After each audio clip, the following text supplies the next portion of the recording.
Welcome to the August DMI Advocacy Update. We're excited today to talk about the Cap East Business Association, a new group helping to form connections and economic development in the Cap East section of downtown. We've got two of their leaders here today, Lindsey Lee, who is the owner of Cargo Coffee, a favorite of mine, and Mike Carter, who is with Gephardt and Colonial Property Management, President of Operations. Excited to hear from both. They are leaders of the Cap East Business Association. Thank you for joining us today on another advocacy update where we talk about things that are important happening in the downtown and make sure that our members know what's going on with DMI. We wouldn't be here today if it wasn't for our sponsors, our major series sponsor, our good friends at Sinair. Thank you for all you do for Madison, the Fiore companies, and Hush Blackwell as well. So again, thank you to Sinair, Hush Blackwell, and the Fiore companies for your partnership. What's happening in the DMI advocacy world? We got an update for you here. Several major items. The first, and I think some people have seen this already, is about 3-4 weeks ago, Downtown Madison Inc. put a new job description out for a senior director of placemaking and economic development. This position is a new one for us. It's going to be shared 50% each with our friends at Destination Madison. The job opening is open now, so if you're interested, please apply. This is going to be a key position for helping out with partnerships like we're seeing with the Cap East Business Association, but really to help with the new strategic visioning plan for downtown Madison. It's a public-private partnership to really look at what's happening in downtown now, where are the gaps, where are the opportunities, what could we see in the future for downtown? In this position, we're helping lead that effort. If this is interest to you, please let us know. In downtown, there's been some major accomplishments and milestones in the last month or so. Those that haven't seen, the Vel Phillips statue was unveiled at the corner of West Main and Carroll Streets. It's just an incredible statue to such an important leader in our community. And DMI was proud to help the Boys and Girls Club with the unveiling ceremony as well. It was a wonderful event. Please go check out this incredibly important piece of art on the Capitol Square. Downtown Madison Inc. has also been part of some federal legislation that is now been introduced. It is known as the Revitalization of Downtown and Main Streets Act. I serve as the co-chair for the International Downtown Association U.S. Government Relations Committee, and this committee has been working with several real estate groups to put this new legislation forward, and we've been very proud to see bipartisan support so far in the sponsorship of the Revitalization of Downtown and Main Street Acts.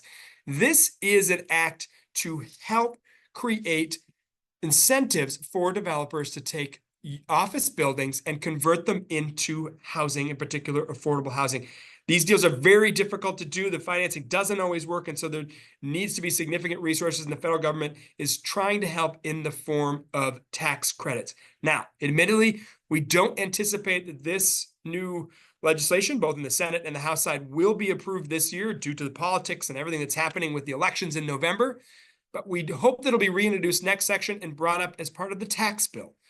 As well, which tax code has to be re-updated. This is an important piece of legislation, obviously for Madison, but for downtowns across the country. And many downtowns are struggling with some older infrastructure in the office market. And potentially, this is a way to help. Certainly not a panacea, but a way to help. Lastly, Downtown Madison Inc. participated in AARP's Madison Housing Week. We helped run a panel discussion on universal design. It was a really great forum talking about all things housing and how much more we need in the downtown. Please do check out Madison Housing Week's website. They have recordings of all of the different presentations, including ours, on universal design. Speaking of housing, we've seen a huge amount of new housing, a huge amount of new development happening in the Cap East section of downtown. And we are so excited to have the Cap East Business Association, also known as CEBA, two of their leaders, Mike Carter with Gephardt Development and Lindsey Lee with Cargo Coffee, who are here today to talk about this new organization that's helping frame what's going to happen in the Cap East section of the downtown. All right, before we begin, gentlemen, Mike, love to get to know what the boundaries of Cap East is for our listeners so they know what Cap East is, where it starts, where it hits the Capitol Square, and how far east it goes. Mike, what is the boundary for Cap East? You bet. Thank you, Jason. Um, so we kind of strategically plan this just based on some of the collective needs within, the Cap East corridor. The boundaries run east to west from the Capitol to First Street. And then if you're looking north to south, our borders are Mifflin Street and Main Street. So that's kind of the cumulative geographic area that we have. Obviously, as you know, there's a lot of small businesses. There's a lot of development, as Jason has mentioned, that's been going on over a course of time. So really, we as a collective group, have decided that, we need to spend some time together addressing some of the issues and things that really make the Cap East corridor what it is. And just how we can promote those, obviously internally for the people that we do business with, but then obviously the public at large as well. You talked about the diverse amount of businesses, small and large there. Lindsey, you've owned a business in the Cap East section for quite some time. What does the business mix look like in the Cap East section? Obviously, you have Cargo Coffee, you've got your neighbors at Salvatore's, all these different places. But what is that business mix, Lindsey, in the Cap East section of downtown? Pretty much everything is now within those boundaries. We actually, in a short period, a decade, we're basically a city within a city. Basically everything you want to do, you can do within this relatively small corridor. Pretty much everything. I guess the one thing I can think of we don't have yet, but I bet we'll get it in the next 5 years, is a drugstore. Otherwise, a grocery store, all kinds of entertainment. We obviously have become the entertainment district for the city in many ways. I guess the real cool thing that has happened over the last 10 years is that mostly of the retail, the street-facing businesses were mostly local, independently owned, local businesses. So I think that's been really cool. It would have been real easy to, try to attract, national chains. Not that there's anything wrong with them. But I think it makes the corridor unique that we have so many forward-facing, street-facing local businesses with the owners, there every day knowing their customers. Yeah, it's a great point. I mean, you've got your place, right? Salvatore's and the Vintage and Elge's and even Festival is a Wisconsin-based company, right? And it's just so great to see so many local businesses that are happening in there. Mike, a question. One of the things we've seen over the last 10 years is significant increase in the amount of residential that is in Cap East. Talk about how much new residential we're seeing and how does that play a role in the businesses on the storefront and how important is that for those businesses in the Cap East section? Yeah, Jason, extremely important, right? If you look at kind of the 10-year layout of, how kind of Cap East is developed, I think kind of initially, the first significant residential building, is the building that Lindsey has his business in, which is the Constellation, right? And kind of some of the thought process behind like a mixed use facility is obviously you have your retail, commercial, and then your residential elements of that. And really what it comes down to is, very thankful looking at, the Cap East corridor as it currently exists, as new projects and new development has come on, with that initial investment, others have come in and kind of seen the fruits of that labor and making sure, that we have those local businesses, right? And they're kind of a key linchpin in, not only for tenants, but also for the activation of the corridor and really just trying to provide the best possible living environment, for the residents in general. So I think to your point, what we've seen, over the years, is just exponential growth, within the concept of the housing market, right? And you have that same exponential growth, on the Cap East corridor.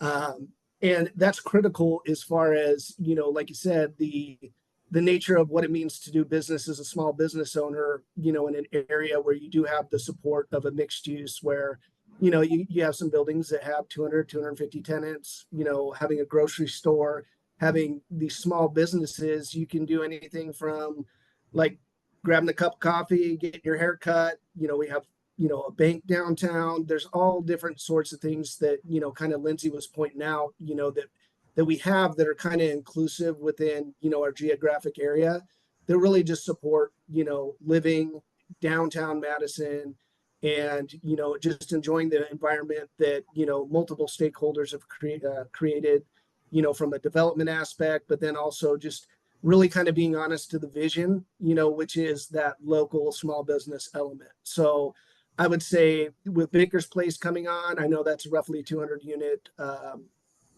complex that will be coming on kind of mid-March 2025. You also have the Willow project that's been proposed, which is in the 700 block. And I mean, that's going to add probably between the two another 500 units, right? As far as residential goes. And once again, those are the units that are going to support the grocery store, support the local businesses. So I just, like I said, I think the vision is critical, and I think that, we've had some really good partners within the development community that understand kind of what that vision is and how do we preserve it. I got to say, question right back for you, Mike. Talk about the initial investment in development in this area. What about a dozen years ago or so? You all at Gephardt were pioneers, really, in some of this work, along with Kurt Brink and a few others that sort of came in and did some interesting work. We've seen significant increases in development, and you just mentioned several new projects that are coming. You and I hear about more rumors even beyond the Baker Place and the Willow project. Why do you think we've seen? I guess no. I'm going to ask a question. Why did you initially invest in Cap East, and why do you think we continue to see continued potential particularly residential development in the Cap East section? Yeah, I mean, I think kind of the original vision. Our owner Otto Gebhardt is local to Madison, always has been. Lived on the east side even as a young boy, and I think that as he kind of grew his business and some of the things that we were doing outside of development, which we have over 1,200 units that are outside of East Washington, and that was kind of the core and the heart of the business, right? And he had stepped into a couple of development opportunities outside of Cap East District, and I think ultimately, he looked at the opportunity here and what really it could be, right, versus what it was. And that was really the impetus. He knew he wanted to do something significant. And a big piece of that, everybody talks about is location, right? And I think that ultimately, at the time when that first building went up, there was probably some nerves, as far as, looking like how we're going to finance this thing. Like, can people actually see the vision of what, Otto would like to do with the building, how that's going to fit, how it could potentially lead to future development of the Cap East corridor.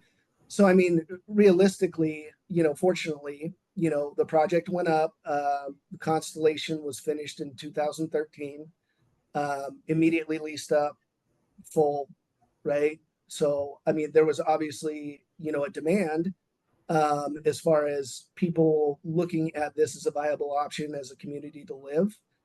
And to be honest with you, obviously it just went from there, right? And I think that the critical element is, not just about Gephardt development, but it's also about the other stakeholders that recognize kind of the vision of that and, have obviously kind of worked with us and others to take it to the next level.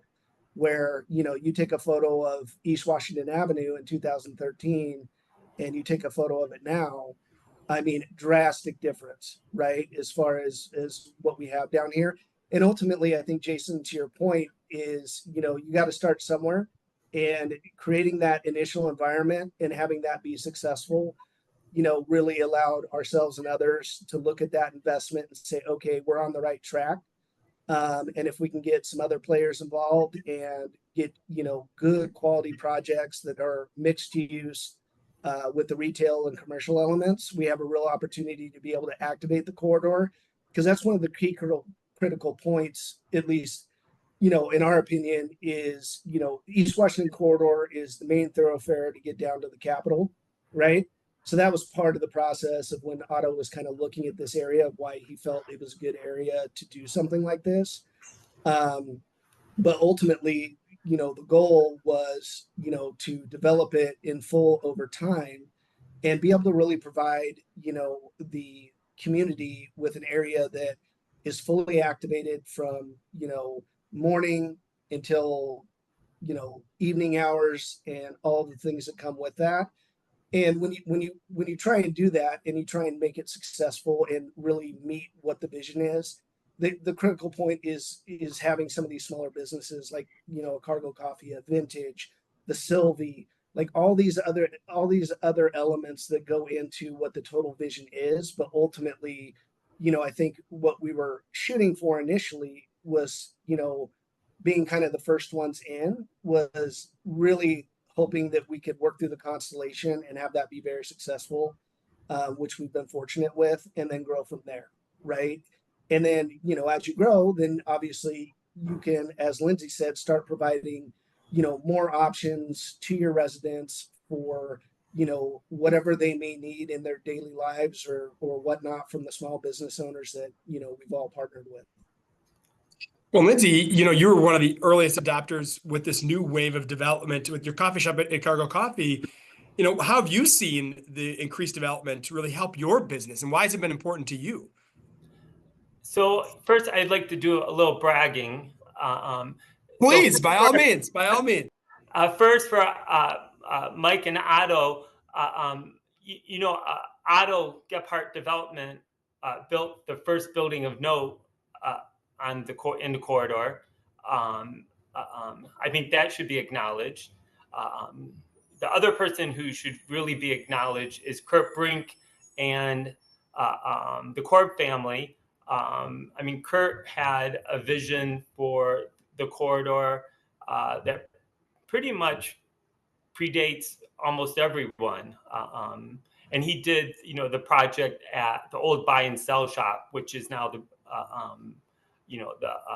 High Noon Saloon and the Brass Ring.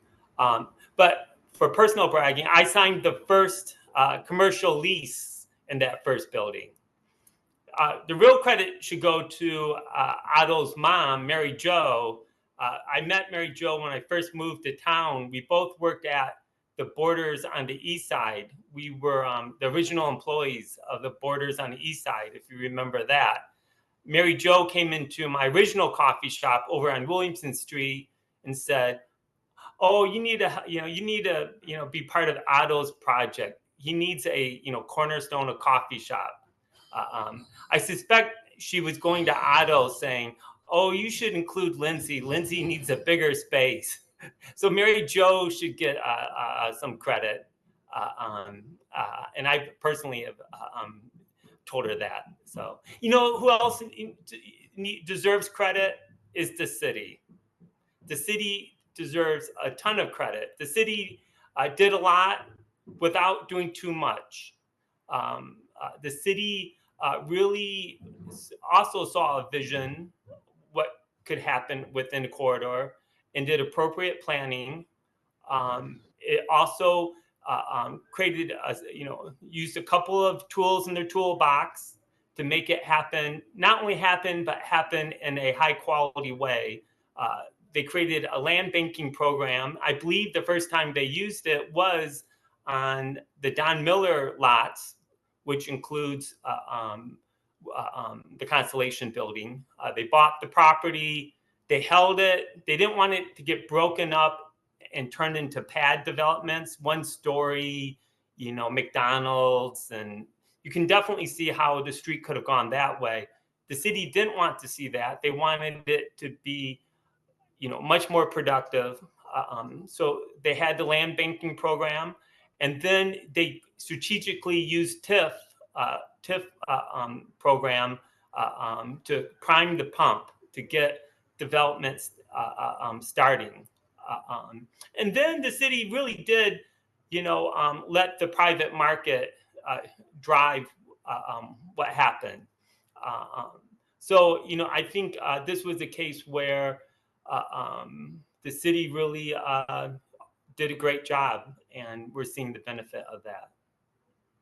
And you really do see it as a template for how development could move forward in other parts of the cities, right? The public and the private sectors working together. Planners like Van der Waal and all the elected officials and the planning division, economic development divisions in the city, and leadership from the top. It really was exceptional.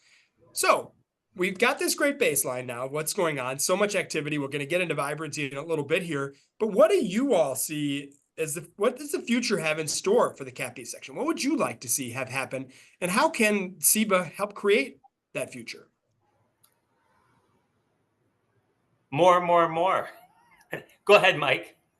Oh, no, well, you pretty much said it, right? I mean, I think ultimately it was kind of what we were getting back to before when you're talking about like the overall vision and the stakeholders we have in place, right? Starting from that first building at the Constellation and then growing to what we see now.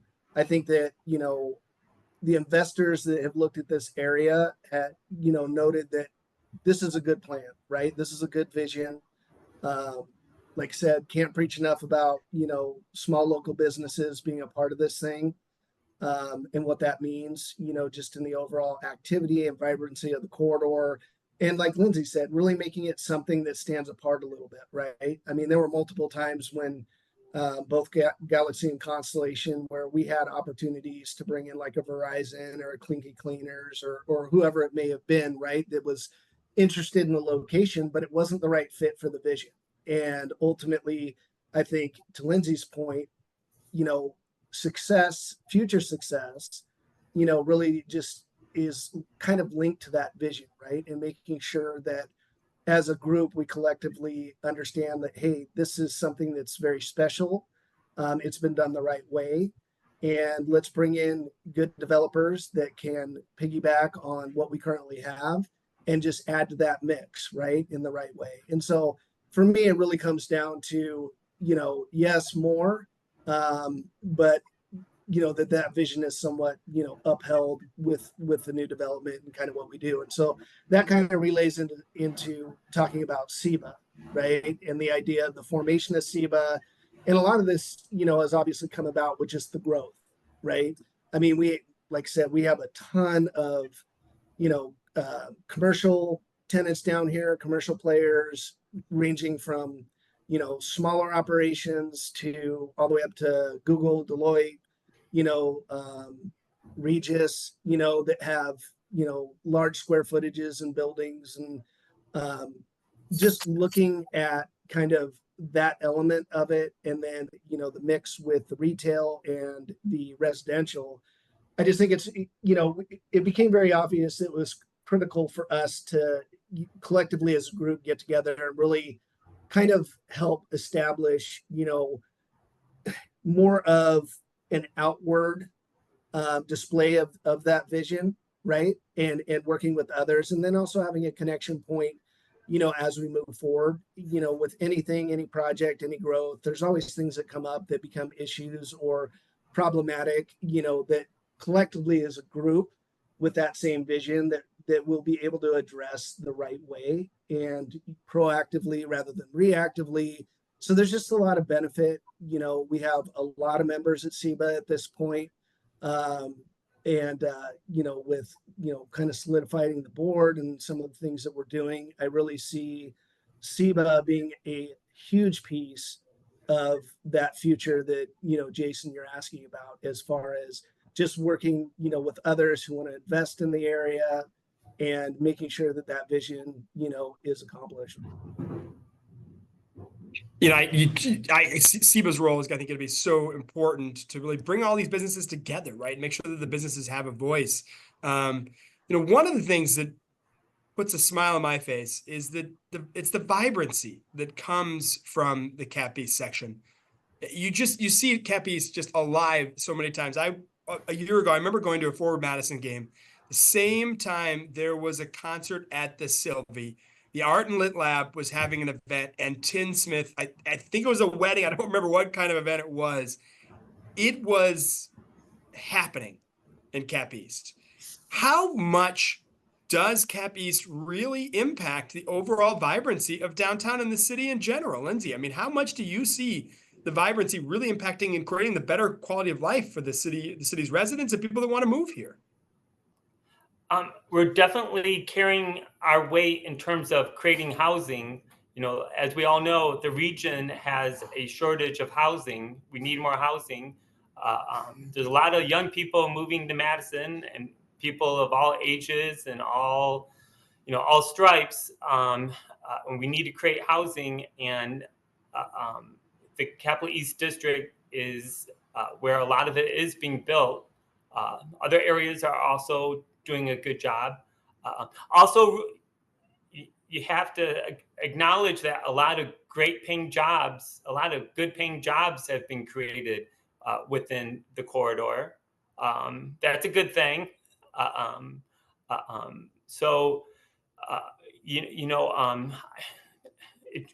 think it's building on itself. Once again, I use the analogy that the city primed the pump by using a couple of tools out of their toolbox.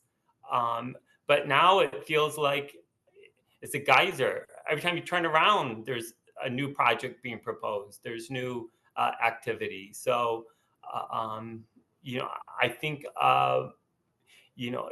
now the city's turning its attention to other areas that could do better. So, hence, having a business association allows us to have a voice, especially for small businesses. I've been involved in other business associations on the South Side and on Williamson Street. And by the way, I saw most of the pre-planning, a lot of the pre-planning, which was longer than a decade. It took longer to talk about it than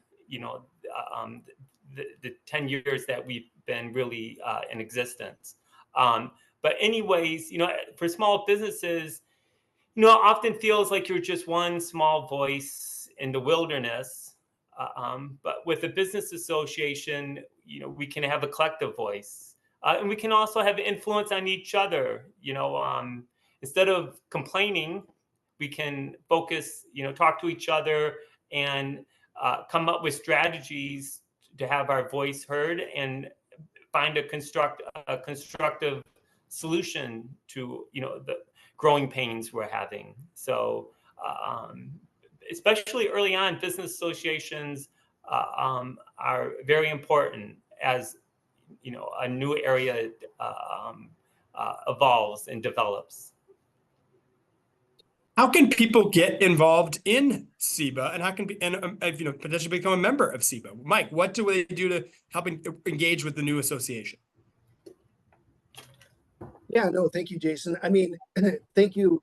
Also, I want to take this as a chance just to thank DMI, right? Because ultimately, collectively, I think that we've always had really good partnerships along the East Washington corridor. The stakeholders down here do communicate with each other even prior to CEBA, right? In just sharing information, concerns, those type of things, right? But ultimately, we needed a platform with the size to really get people engaged. And that's the whole idea of creating the Cap East Business Association, is making sure that, no voice is left unheard, right? And people have the opportunity to join alongside with us and have those conversations like that Lindsey talked about, like as we're going through growing pains or issues.